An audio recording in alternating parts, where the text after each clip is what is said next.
بسم اللہ الرحمن الرحیم۔ کل ہم نے نظم بنجارہ نامہ مکمل کی ہے، تو آج ہم اس کے مشقی سوالات کرتے ہیں۔ مشقی سوالات میں پہلا سوال ہے، بنجارہ نامہ کا مرکزی خیال بیان کیجیے۔ اس کا مرکزی خیال کیا تھا اس نظم کا؟ تو ہم اس کو ایسے لکھیں گے، نذیر اکبر آبادی کی شاعری میں ہندوستان کی زندگی اور وہاں کی تہذیب و روایات چھائی ہوئی ہیں۔ ان کے کلام کو پڑھ کر ہندوستان کی معاشرت اور رسم و رواج کا پتہ لگایا جا سکتا ہے۔ انہوں نے غزل بھی کہی، لیکن ان کا اصلی رنگ ان کی نظموں میں نظر آتا ہے۔ انہیں جو کچھ نظر آیا، اس سے اپنی کسوٹی پر پرکھ کر اشعار میں ڈالا یا نظموں میں ڈالا۔ نذیر اکبر آبادی نے اس نظم یعنی بنجارہ نامہ میں سماجی و معاشرتی پہلوؤں کے پیرائے میں دنیا کی بے ثباتی کا ذکر کیا ہے، یعنی اس دنیا فانی کا ذکر کیا ہے جو فنا ہونے والی ہے۔ وہ اس دنیای فانی کو بہت مختصر اور وقتی مانتے ہیں۔ بہت مختصر اور وقتی یعنی تھوڑی وقت کے لیے اس دنیا کو مانتے ہیں، مگر پھر بھی لوگ اپنی دنیا کو حسین سے حسین تر بنانے کے لیے کوشش میں رہتے ہیں۔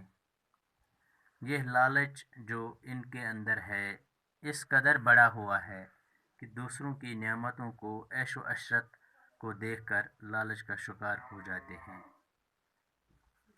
شاعر ایسے لوگوں کو دیکھ کر افسوس کرتے ہیں جو اس دنیاوی زندگی کو ہمیشہ کی زندگی سمجھتے ہیں اور اس کے غلام یعنی دنیا کے غلام بن جاتے ہیں۔ وہ لوگوں کو یہ نصیحت کرتے ہیں کہ وہ زیادہ عیش و عشرت، آن بان اور ٹھاٹ باٹ کے چکر میں نہ پڑیں، کیونکہ یہ دنیا ایک دھوکے کے سوا کچھ بھی نہیں ہے۔ جب موت انسان کو آتی ہے تو سب کچھ یہیں درے کا درا رہ جاتا ہے، کچھ بھی ساتھ نہیں جاتا ہے۔ اس لیے شاعر قناعت اور صبر و شکر ہی سب سے شاعر فرماتا ہے کہ صبر و شکر ہی سب سے بڑی دولت ہے اس دنیا میں۔ انسان کو دنیا میں جو کچھ ملے اسی کو کافی سمجھنا چاہیے اور اسی پر اکتفا کرنا چاہیے۔ اپنی جائز خواہشات کے لیے کوشش تو کرنی چاہیے، مگر ان کے حصول کی خاطر خود کو مٹا دینا عقل مندی نہیں ہے۔ یہ تھا اس کا مرکزی خیال۔ اب دوسرا سوال ہے اس کا، نظم کے دوسرے بند میں کچھ مسالوں اور پکوانوں کا ذکر ہے، ان کو الگ الگ کر کے لکھیے۔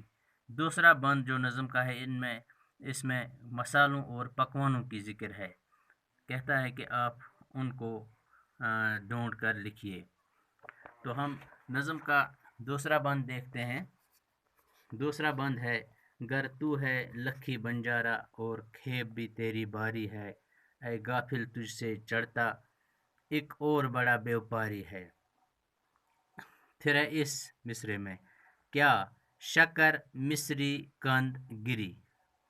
شکر مصری کند گری یعنی پکوانوں کھانے کی چیزوں اور مسالوں کی ہمیں لکھنا ہے۔ شکر ہے، مصری ہے، کند ہے، گری ہے، اور دوسرے مصرے میں کیا داخ ہے۔ داخ ہے من کے سونٹھ مرچ کیسر لونگ سپاری۔ یہ مسالوں اور پکوانوں کا ذکر اس میں کیا گیا ہے۔ پھر ہے تیسرا سوال، جب نائک تن سے نکلے گا جو ملکوں ہانڈا ہے، پھر ہانڈا ہے نہ بانڈا ہے نہ حلوہ ہے نہ مانڈا ہے۔ اس شعر کی تشریح کیجیے۔ یہ ہم نے پہلے بھی کی ہے، تو آج ہم پھر ایک بار آپ کو ذہن نشین کرتے ہیں کہ اس شعر میں شاعر فرماتا ہے، جب تیرے جسم سے تیرا سپاہی نکل جائے گا یعنی روح نکل جائے گا، جب نائک تن سے نکلے گا، جب روح آپ کے جسم سے نکلے گا تو یہ روپیہ پیسہ ہتھیار، یہ سب کچھ یہاں ہی رہ جائے گا۔ پھر تو اکیلا ہوگا، تیرے پاس کچھ بھی نہیں ہوگا، یہ سب حلوہ ہم مانڈا ختم ہو جائے گا، سب یہیں پر رہ جائے گا اور تجھے اس دنیا سے جانا پڑے گا۔ اس کی تشریح تھی۔ چوتھا ہے نذیر اکبر آبادی کی سوانح اور ادبی خدمات پر ایک نوٹ لکھیے، یہ ہم نے پہلے ہی آپ کو لکھوایا ہے۔ تو آج کا اتنا ہی۔